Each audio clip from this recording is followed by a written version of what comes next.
Et on va partir dans les étoiles ce matin. L'espace, entre confrontation et coopération entre grandes nations. Bonjour François Jacques. Bonjour. Et bienvenue sur Radio Classique. Vous êtes le président, directeur général du CNES, le Centre National d'Études Spatiales.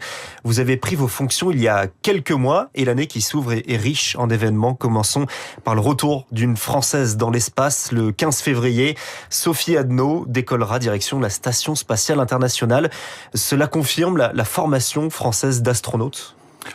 Alors, 15 février, c'est la date au plus tôt. Donc, au plus tôt, effectivement. Après, il y a la météo, toujours qui change beaucoup. Et on sera très, très heureux, effectivement, d'avoir Sophie à bord de cette mission ISS. Oui, c'est le signe de l'excellence française. Hein. Elle a eu de glorieux prédécesseurs.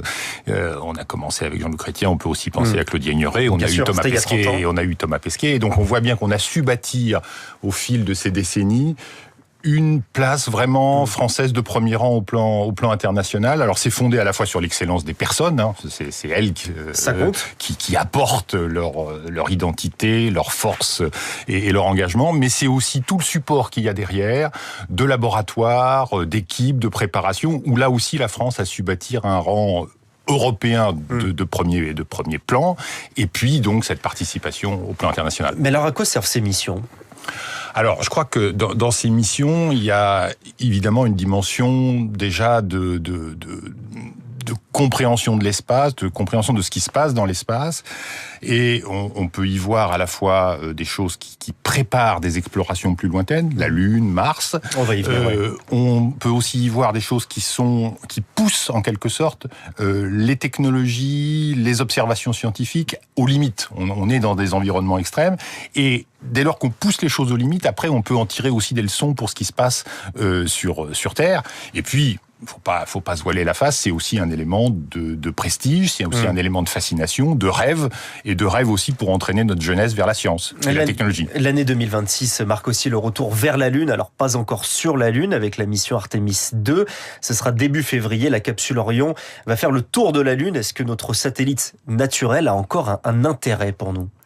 Alors, je pense que la Lune, ça a été un horizon, on le sait bien, dans les années 60, puisque c'est aujourd'hui, on y revient dans une optique qui est une optique de meilleure connaissance scientifique, mais aussi de découverte de l'espace et de voir si on peut mettre à profit l'espace pour avoir des bases permanentes ou des choses de cette nature-là. Je crois que c'est dans cet esprit-là qu'on y revient. Alors, il faut être très, très prudent et très mesuré sur ces choses, mais oui, ça fait partie de la dimension exploration. Le but à terme d'Artemis est de préparer des missions habitées pour Mars. Est-ce que c'est envisageable dans les prochaines décennies ?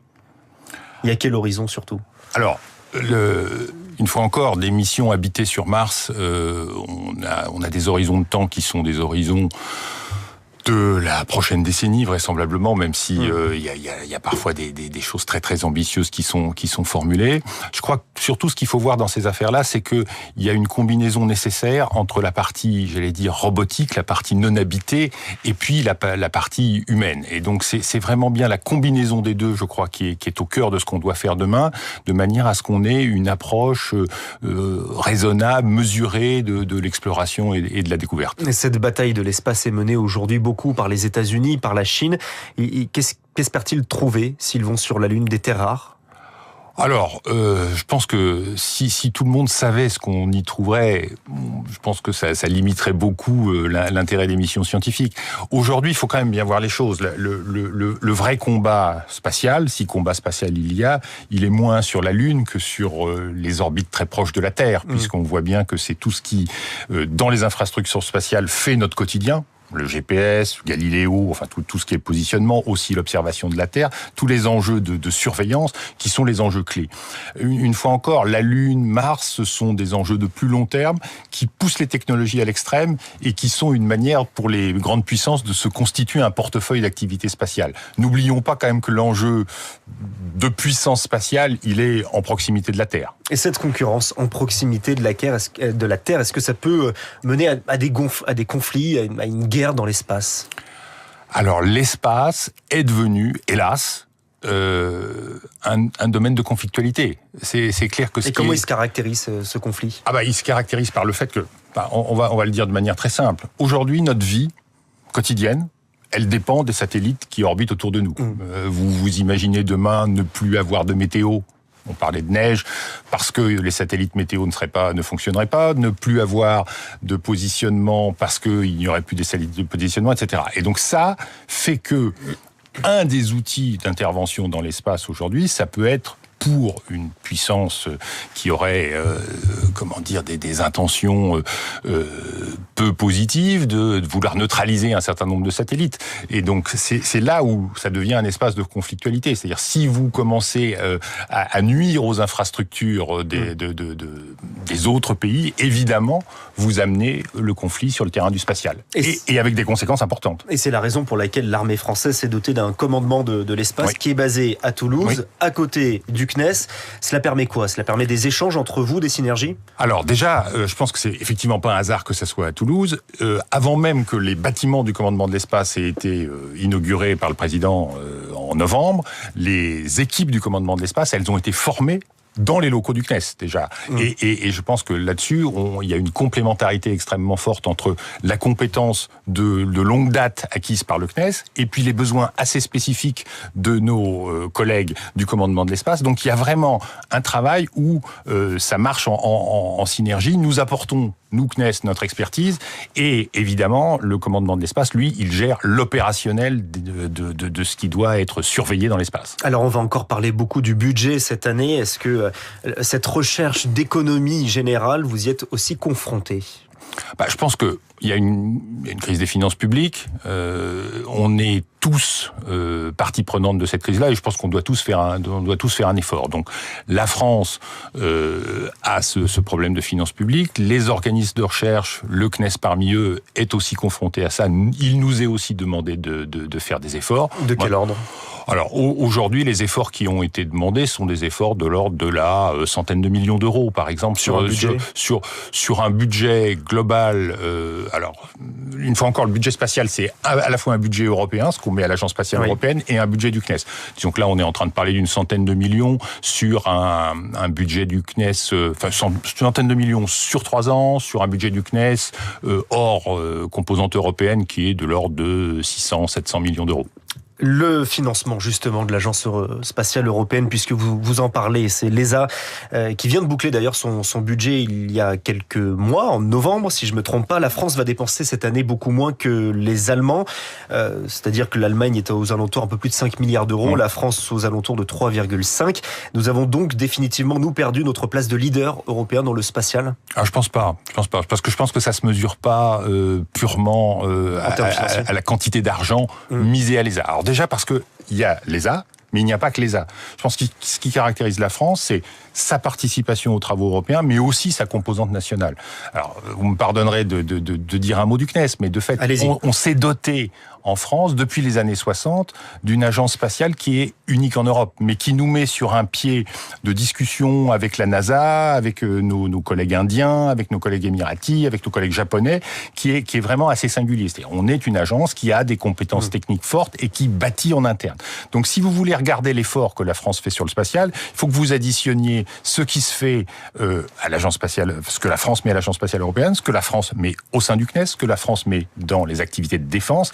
Et là, quand vous regardez aussi le tissu industriel français, que ce soit avec les grands acteurs qui se sont bâtis au fil des années, que ce soit Airbus Defence and Space, que ce soit Thales, Alenia, mais aussi tout le tissu industriel qui a émergé en termes de start-up, on voit, je pense, qu'en termes d'excellence scientifique et technique et de développement, on reste au premier rang international. Et si je vous parle de ces chiffres, c'est qu'ils ont une importance pour les entreprises, puisqu'il y a le principe du retour géographique.